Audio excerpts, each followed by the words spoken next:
Olá, veja os destaques de hoje do Assembleia em Foco, segunda edição. O Ministério Público realiza oficinas para reforçar a importância da denúncia para combater o feminicídio. Vice-presidente Geraldo Alckmin recebe título de cidadão maranhense. Mais de 30% dos candidatos faltaram às provas do Enem no último domingo. E um passeio pelo Museu Histórico e Artístico do Maranhão, que completa 50 anos de memória. O Assembleia em Foco, segunda edição, está começando.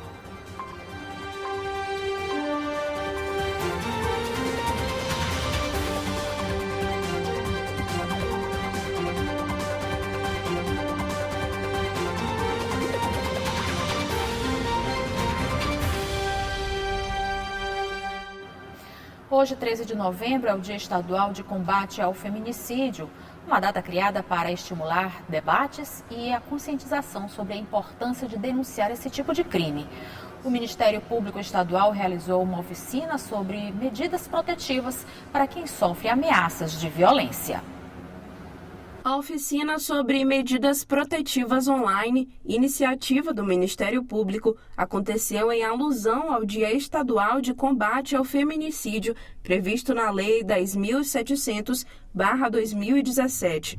A ideia foi reforçar a importância da denúncia, fundamental no combate à violência contra a mulher.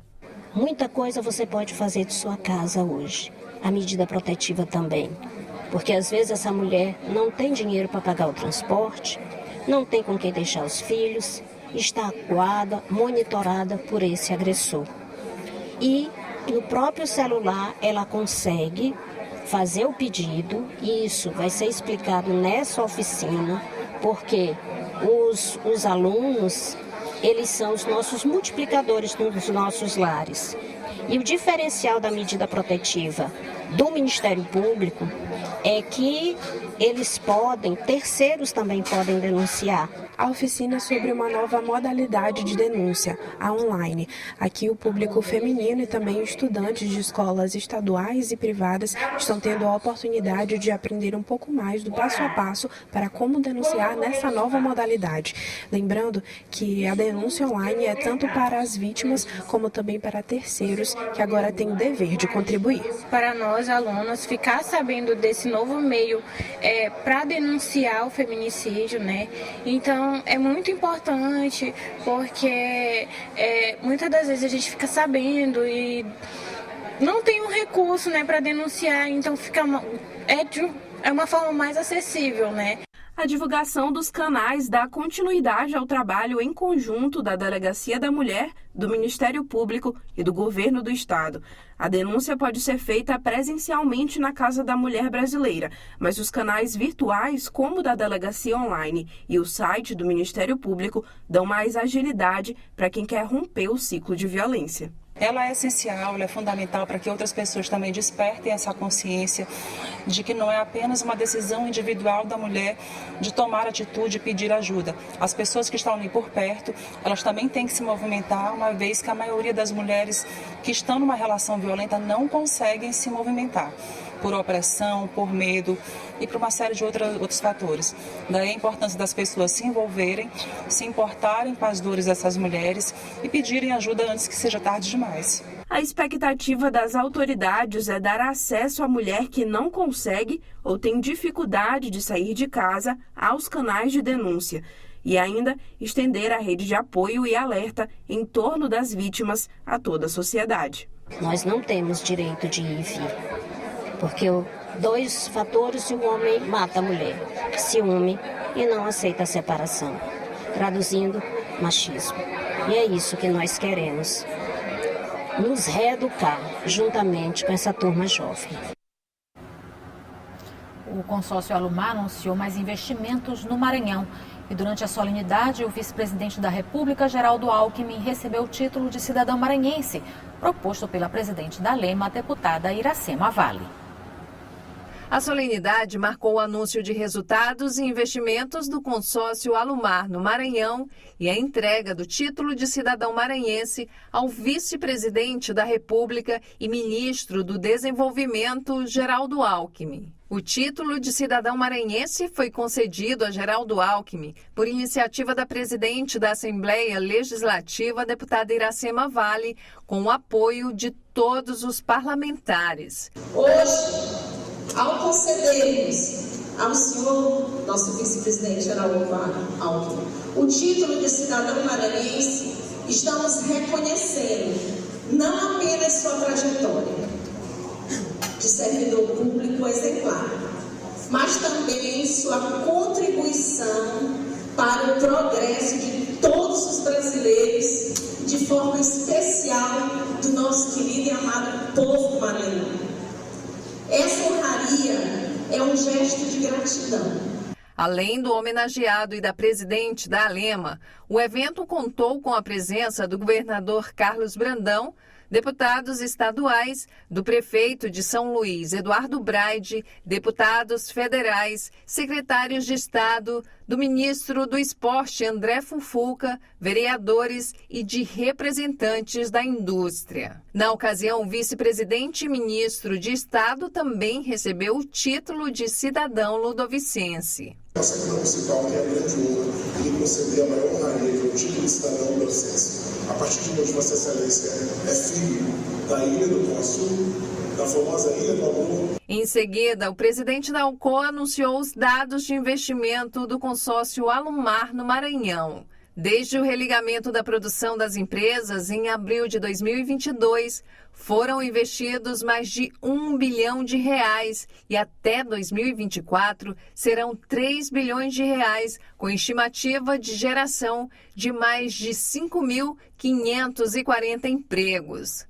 Na coletiva de imprensa, Geraldo Alckmin parabenizou o Maranhão e disse que ser cidadão maranhense aumenta a responsabilidade de trabalhar mais pelo Estado. Agradecer a honra de ser cidadão aqui de São Luís e cidadão do Maranhão. Aumenta a minha responsabilidade, trabalhar mais ainda para estar à altura de tamanha honra. Muito obrigado. O governador Carlos Brandão lembrou que atualmente a Alumar emprega mais de 10 mil pessoas no estado e que as parcerias e investimentos representam um importante fator econômico para o Maranhão. Hoje o Maranhão é uma referência para o Brasil na geração de emprego, um dos estados que mais gera emprego do Nordeste, graças aos investimentos feitos com recurso próprio, com mais de 500 obras já inauguradas, 803 em andamentos, e além dos recursos que virão com a participação da parceria com o governo federal. Então,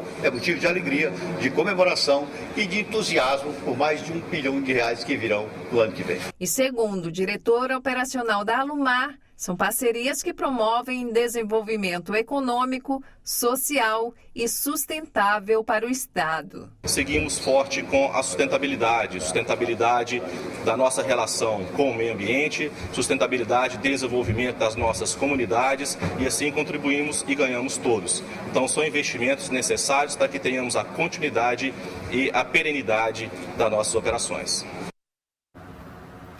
Você vai ver no próximo bloco, mais de 30% dos candidatos faltaram às provas do Enem no último domingo. Um passeio pelo Museu Histórico e Artístico do Maranhão, que completa 50 anos de memória. A gente volta já.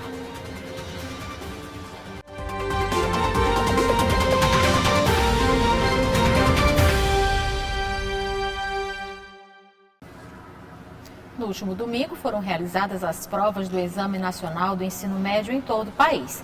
Nesse segundo fim de semana de avaliações, mais de 30% dos candidatos deixaram de comparecer aos locais de prova.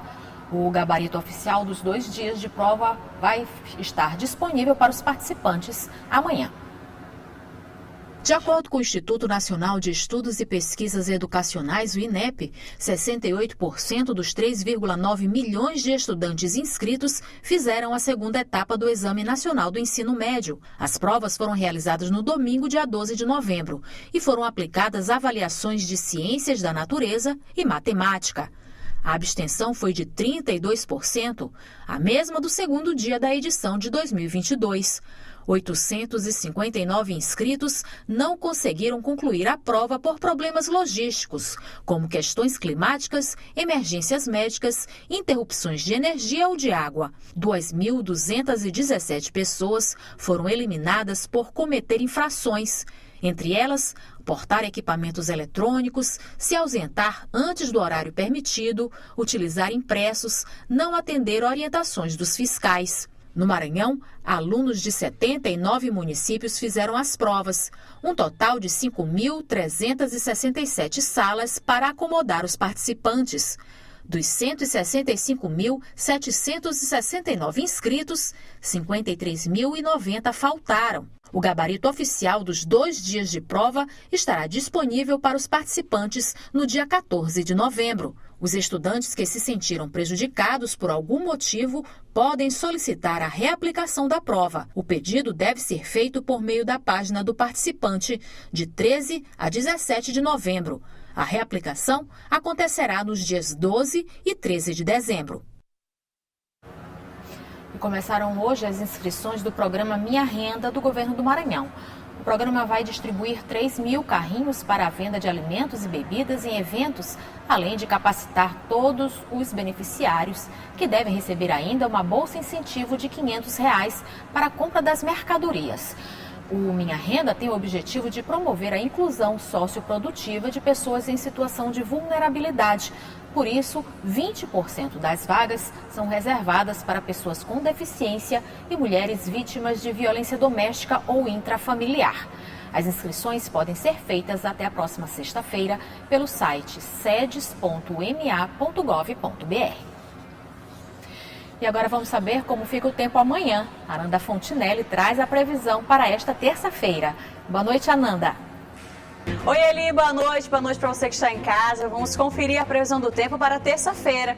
Na capital, a terça será de tempo nublado durante todo o dia, assim como foi hoje à tarde, sem previsão de chuva, e as temperaturas variam entre 26 e chegam até os 32 graus. Em São Pedro dos Crentes, essa terça é de tempo parcialmente nublado lá na região, e as temperaturas variam entre 23 e chegam até os 36 graus, Eli. Já na cidade de Paulo Ramos, para a gente encerrar, por lá as temperaturas variam entre a mínima de 24 e a máxima de 35 graus. Mas por lá a terça deve começar com tempo nublado e deve seguir assim na parte da tarde, sem chances de chuva. É isso, Eli, boa semana para todo mundo e a gente volta a se encontrar amanhã. Até lá! Até lá! E daqui a pouco tem Dentro da Área. Hoje o programa vai falar da situação do Sampaio Corrêa na Série B do Brasileiro e vai mostrar um bate-papo descontraído com os medalhistas maranhenses do kitesurf, Bruno Lobo e Socorro Reis. Quem faz o convite é Gregório Dantas e Dani Kline. Oi, Eli, daqui a pouquinho tem o Dentro da Área aqui na tela da TV Assembleia. A gente vai falar de muito esporte. Olha, a gente conversou com o Bruno Lobo e a Socorro Reis. Eles que vieram dos Jogos Pan-Americanos trazendo a bagagem uma medalha de ouro e uma medalha de bronze. A gente vai falar também de 3 maranhenses que foram convocadas para a Seleção Brasileira de Futebol Feminino e ao lado de Gregório Dantas. Vamos trazer esses detalhes, né, Greg? É verdade, Dani. Tem mais coisa, rapaz. A gente tem que também falar da tragédia, rapaz. Infelizmente, a Bolívia querida afundou, Dani. Dani Kline afundou na zona de rebaixamento para a Série C do Campeonato Brasileiro. Só um milagre para o Sampaio escapar. Isso você vê logo mais às 8 da noite, né? É isso mesmo. Daqui a pouquinho, às 8 da noite, aqui na TV Assembleia. Eu te convido agora a dar um passeio pela São Luís do século XIX. Essa é a sensação de visitar o Museu Histórico e Artístico e seus anexos, localizados no centro da cidade. Os costumes e as tradições religiosas podem ser vistas no acervo que conta a história dos costumes do século retrasado.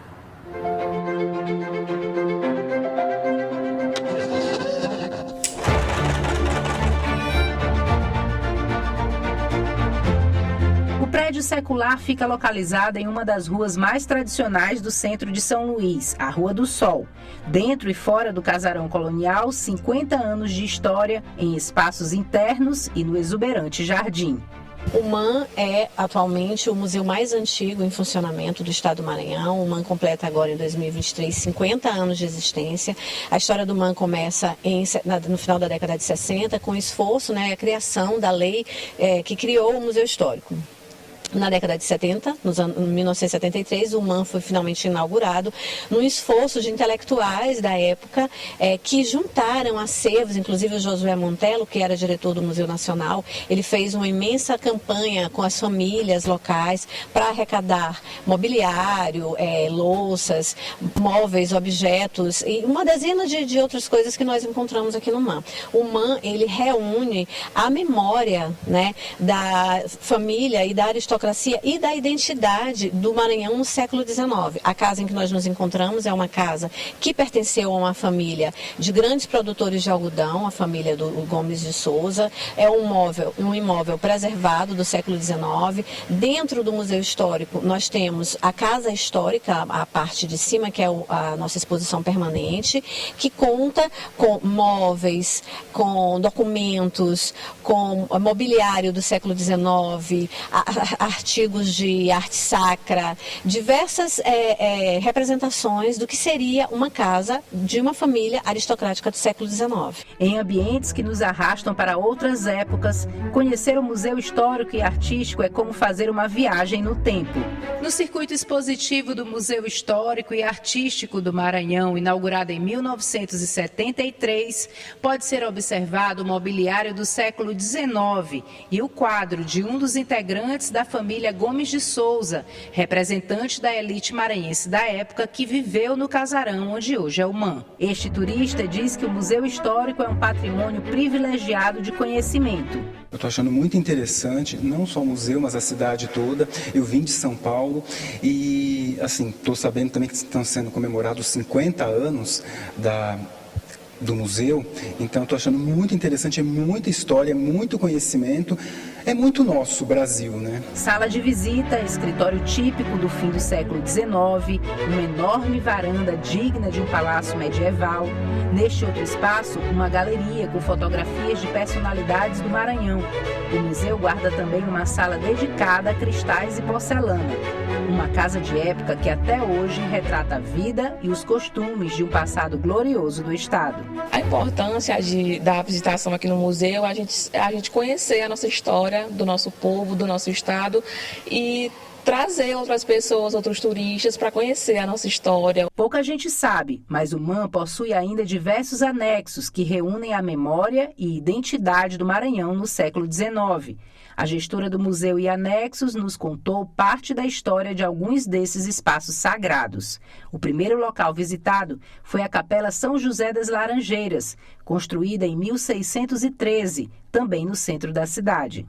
A gente está aqui na Capela São José das Laranjeiras, um marco da história da arquitetura religiosa do estado do Maranhão. Essa capela foi construída por um importante comerciante português chamado Barateiro. Encontra-se aqui, enterrado nesse local, é o túmulo dele. Essa capela também, além de ser uma capela importante, tombada em 1940 pelo IPHAN, então foi um dos primeiros prédios do estado tombados pelo IPHAN. Ela é uma capela histórica. O Barateiro era o José Gonçalves da Silva, que era um importante comerciante português, com muita história, inclusive histórias bem polêmicas. Ela é uma capela que possui uma característica interessante, porque ela, apesar de ser um prédio que está nos anexos do Museu Histórico, ela tem uma atividade religiosa muito importante através da sua comunidade religiosa, que é a comunidade de São José. Eles fazem todo ano festas que duram 3, 4 dias, procissões. A gente tem aqui um exemplar maravilhoso de um São José das Laranjeiras e temos um São José de Botas, uma estátua pequena, uma imagem pequena, imagem antiga de São José de Botas, uma das poucas imagens de São José de Botas que nós temos aqui no estado. Esta outra capela também carrega histórias marcantes do estado. Foi aqui que o padre Antônio Vieira pregou o Sermão dos Peixes. Os restos mortais de Barbosa de Godóis, autor do hino do Maranhão, também está aqui. A Capela Bom Jesus dos Navegantes é um dos anexos do Museu Histórico e Artístico do Maranhão. Aqui encontram-se mais de 650 jazigos de autoridades e intelectuais desde 1700. Então, graças a Deus, eu agradeço muito o museu ter me colocado para cá.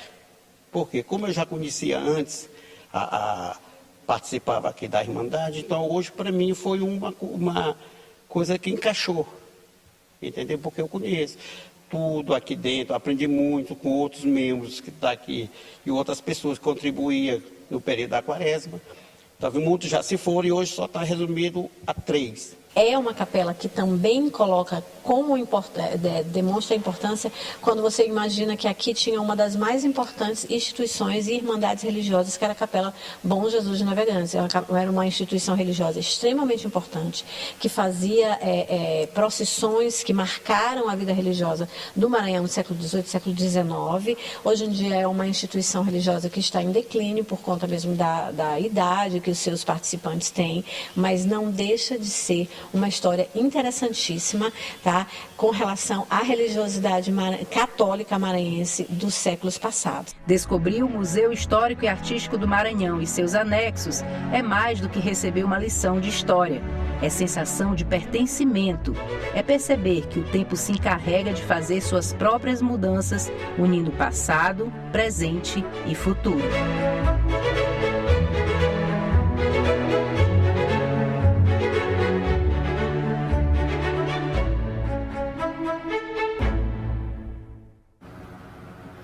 O Assembleia em Foco, segunda edição, fica por aqui. Uma ótima noite para você. Eu te espero amanhã.